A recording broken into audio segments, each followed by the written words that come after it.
They fired her for giving a bowl of water to a shaking dog. No warning. No mercy. Just a receipt, a pointed finger toward the door, and a sentence that echoed louder than the espresso machine. Rules are rules. Get out.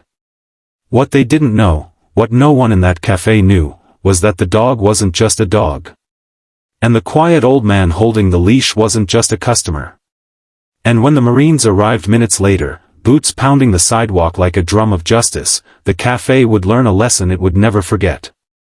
Stay with this story until the very end, because what happens next will restore your faith in humanity.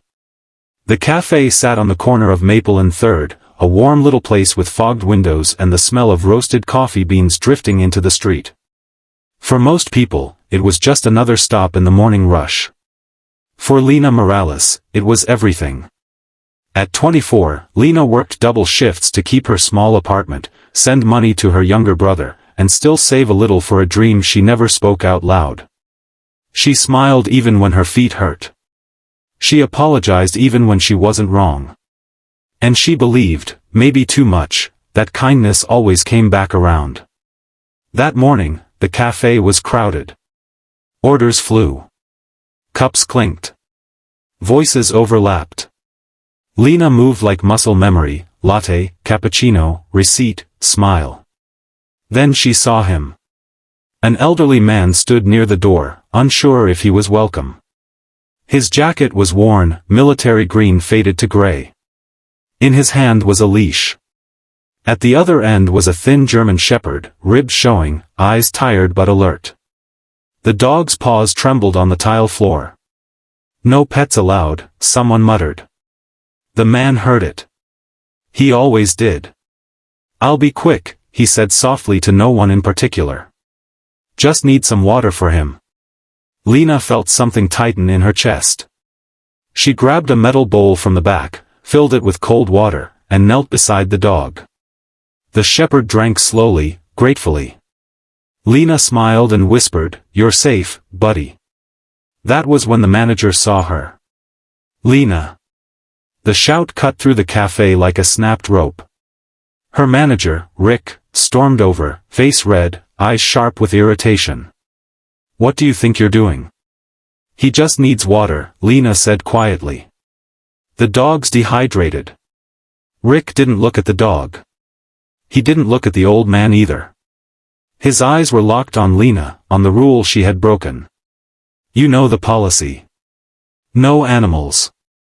Health code violation." The old man reached for the bowl. "Sir, I'm sorry. I'll leave." Lena stood up. "It's my fault. I'll clean everything. Please." Rick laughed once, short and cruel. "You're always like this. Too soft. Customers complain." Then he said the words that froze the room. "You're fired. Hand in your apron." Lena felt the world tilt. Around her, conversations died. Phones stopped tapping. The dog looked up at her, tail weakly wagging. She untied the apron with shaking hands and placed it on the counter. "I'd do it again," she said. Rick scoffed. "Out. Now." As Lena walked past the old man, he touched her arm gently. His hand was rough, scarred. "Thank you," he said.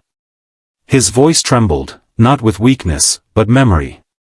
She nodded, unable to speak, and stepped outside into the cold. She had no idea what was about to happen. The old man left the cafe moments later. Outside, Lena sat on the curb, tears finally falling. "I'm sorry," she said again, though she didn't know why. The man shook his head. "You didn't lose anything today. You showed who you are." He knelt beside his dog, checking his paws, his breathing.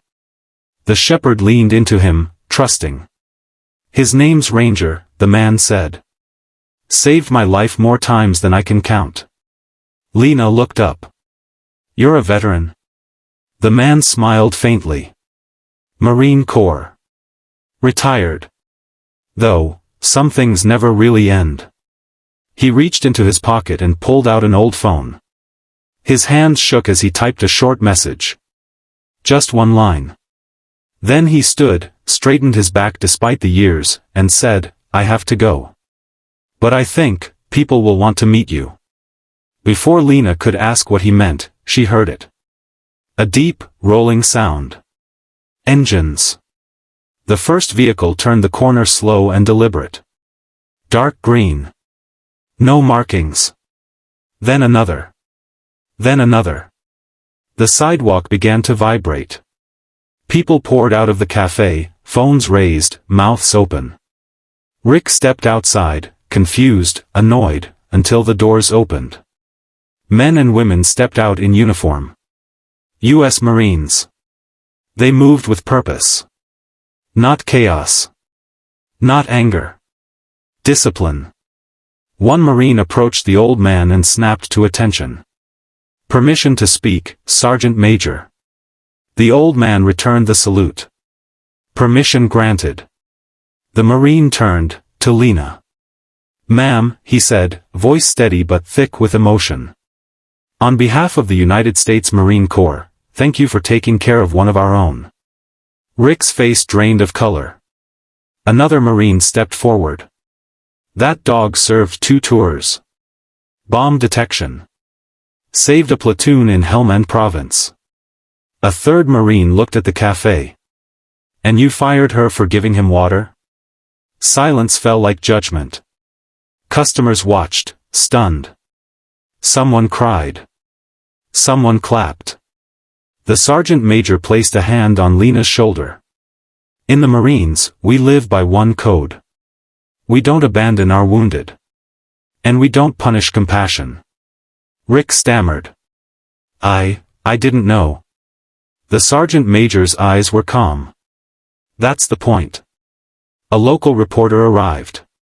Then another. Cameras flashed. Before the day ended, the story was everywhere. The café issued an apology. Rick was dismissed. The owner offered Lena her job back, plus a raise. She declined. Instead, a Marine-run nonprofit offered her a position helping veterans and service animals. Lena knelt beside Ranger one last time, hugging his neck. "You changed my life," she whispered. The old Marine smiled. "No.